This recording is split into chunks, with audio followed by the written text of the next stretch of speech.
নমস্কাৰ, স্বাস্থ্য সম্পৰ্কীয় নতুন এটা ভিডিঅ'লৈ আপোনালোকক স্বাগতম জনাইছোঁ। আজি আপোনালোকৰ আগলৈ লৈ আহিছোঁ কিডনিত পাথৰ হ'লে কি কি খাব লাগে, কি কি খাব নালাগে এই সম্পৰ্কে কিছু আলোচনা। আহক তেন্তে পলম নকৰি আজি ভিডিঅ'টি আৰম্ভ কৰোঁ। বৰ্তমান সময়ত কিডনি বেমাৰৰ প্ৰকোপ দিনক দিনে বৃদ্ধি পাব ধৰিছে। বিশ্বৰ 20% লোক ক্ৰনিক কিডনি বেমাৰত ভুক্তভোগী হোৱা দেখা গৈছে। এই কিডনি ৰোগৰ ভিতৰত অন্যতম হ'ল মূত্ৰ পাথৰী। কিডনিত পাথৰ হোৱা ৰোগীয়ে কি কি খাব লাগে, কি কি খাব নালাগে তাক লৈ বহু চিন্তিত হোৱা দেখা যায়।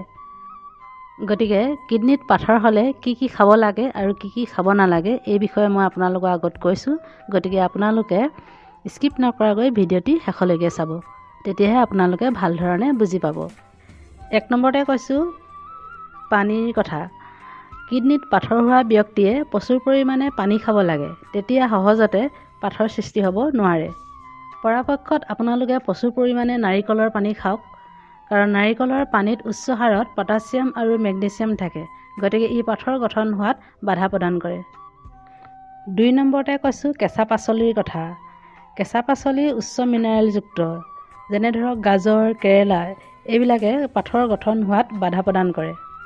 3 নম্বৰতে কৈছোঁ ফল মূলৰ ৰস, কল এইবিলাক আপোনালোকে খাওক। ইয়াত প্ৰচুৰ পৰিমাণে ভিটামিন B6 পোৱা যায়, যি দেহত অক্সিলেট এচিড ক্ষয় কৰি পাথৰ গঠন হোৱাত বাধা দিয়ে।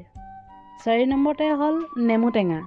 নেমু টেঙাত চাইট্ৰিক এচিড থাকে, গতিকে পটাছিয়াম অক্সিলেট প্ৰতিৰোধ কৰি পাথৰ গঠন হোৱাত এই নেমু টেঙাই বাধা প্ৰদান কৰে। গতিকে আপোনালোকে যিমান পাৰে নেমু টেঙা খাবলৈ চেষ্টা কৰক। 5 নম্বৰতে কৈছোঁ তৰমুজৰ পানীৰ কথা। এই তৰমুজৰ পানীত পটাছিয়াম থাকে, গতিকে আপোনালোকে যিমান পাৰে এই পটাছিয়ামযুক্ত তৰমুজৰ পানী খাওক আৰু ই পাথৰ হোৱাত বাধা প্ৰদান কৰে। 6 নম্বৰতে হ'ল আনাৰসৰ ৰস। আনাৰসৰ ৰসত প্ৰচুৰ পৰিমাণে এনজাইম থাকে আৰু ই প্ৰস্ৰাৱৰ পাথৰ গঠন হোৱাত বাধা প্ৰদান কৰে, গতিকে যিমান পাৰি আপোনালোকে আনাৰসৰ ৰস খাবলৈ চেষ্টা কৰক। 7 নম্বৰতে কৈছোঁ আপোনালোকে বাৰ্লি, অ'টছ এইবিলাক খাওক। এইবিলাকত যথেষ্ট পৰিমাণে ফাইবাৰ থাকে আৰু এই ফাইবাৰে কিডনিত ষ্ট'ন হোৱাত বাধা প্ৰদান কৰে। এতিয়া আমি জানো আহক কিডনিত ষ্ট'ন হ'লে কি কি খাব নালাগে। 1 নম্বৰতে কৈছোঁ পালেং আৰু মৰিচা শাক। আপোনালোকৰ যদি কিডনিত পাথৰ হৈছে তেনেহ'লে আপোনালোকে নাখাব, কাৰণ ইয়াত পৰ্যাপ্ত পৰিমাণৰ অক্সিলেট থাকে, যি সহজতে পাথৰ গঠন হোৱাত সহায় কৰে। 2 নম্বৰতে কৈছোঁ ফুলকবি, বেঙেনা আৰু মাছৰুম। ইয়াত উচ্চ ইউৰিক এচিড আৰু পিউৰিন থাকে, যি ষ্ট'ন সৃষ্টি কাৰক ৰূপে গণ্য কৰা হয়, গতিকে এইবিলাক পাচলি আপোনালোকে নাখাব। 3 নম্বৰতে কৈছোঁ আটলাছ আৰু আঙুৰ আপোনালোকে নাখাব। ইয়াত অত্যাধিক পৰিমাণে অক্সিলেট থাকে, যি পাথৰ জমা হোৱাত সহায় কৰে। 4 নম্বৰতে আপোনালোকে যিটো বস্তু খাব নালাগে সেইটো হ'ল ৰঙালাও। ৰঙালাওত অত্যাধিক পৰিমাণে পিউৰিন থাকে আৰু এই পিউৰিন যদি আমি খাওঁ আমাৰ শৰীৰত ইউৰিক এচিড গঠন হয় আৰু এই ইউৰিক এচিডে পাথৰ জমা হোৱাত সহায় আগবঢ়ায়, গতিকে আপোনালোকে এই ৰঙালাও খোৱাৰ পৰা বিৰত থাকক। 5 নম্বৰতে আপোনালোকে যিটো বস্তু খাব নালাগে সেইটো হ'ল ষ্ট্ৰবেৰী। ই অতি উচ্চ অক্সিলেটযুক্ত, ই পাথৰ গঠন হোৱাত সহায় কৰে, গতিকে আপোনালোকে এইটো বস্তু কেতিয়াও নাখাব। এতিয়া আহোঁ কিডনিত পাথৰ থকা লোকসকলে কি কি আমিষ খাদ্য খাব নালাগে এই বিষয়ে। আপোনালোকৰ যদি কিডনিত ষ্ট'ন হৈছে তেতিয়াহ'লে আপোনালোকে ছাগলী মাংস, কুকুৰা মাংস, মাছ, কণী এইবিলাক খোৱাৰ পৰা বিৰত থাকক, কাৰণ এইবিলাকত উচ্চ হাৰত পিউৰিন থাকে।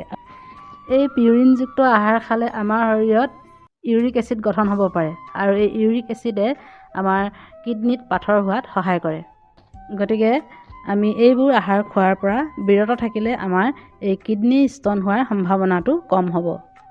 তাৰ পাছতে হ'ল কাজু বাদাম। এই কাজুত উচ্চ অক্সিলেটযুক্ত উপাদান থাকে আৰু ই আমাৰ কিডনিত পাথৰ হোৱাত সহায় কৰে, গতিকে এইবিলাক আহাৰ খোৱাৰ পৰা আপোনালোকে বিৰত থাকিব। ইয়াৰ উপৰিও চকলেট, কেক, চাহ, কফি আদি আপোনালোকে খোৱাৰ পৰা বিৰত থাকক। এইবোৰ উচ্চ অক্সিলেটৰ সমষ্টি, গতিকে এইবোৰে আমাৰ কিডনিত পাথৰ হোৱাত অৰিহণা যোগায়। লগতে শীতল পানীয়, উচ্চ নিমখযুক্ত আৰু বেছি চেনিযুক্ত পানীয়ও খোৱাৰ পৰা বিৰত থাকিব লাগে। এইবোৰৰ পৰাও পাথৰ হোৱাৰ সম্ভাৱনা অধিক থাকে, গতিকে আপোনালোকে এইবোৰ আহাৰ খোৱাৰ পৰা যদি বিৰত থাকে তেতিয়াহ'লে আপোনালোকৰ কিডনিত পাথৰ হোৱাৰ সম্ভাৱনা অতি কম হ'ব। গতিকে ভিডিঅ'টি আজিলৈ ইমানতে সামৰণি মাৰিছোঁ। এনেধৰণৰ নতুন নতুন ভিডিঅ' পাই থাকিবলৈ আপোনালোকে চেনেলটি ছাবস্ক্ৰাইব কৰিব। আৰু যদিহে আপোনালোকে ফেচবুকত চাই আছে তেনেহ'লে পেজটি ফ'ল' কৰিব, লাইক কৰিব আৰু আপোনালোকৰ বন্ধুবৰ্গলৈ শ্বেয়াৰ কৰিব। ধন্যবাদ।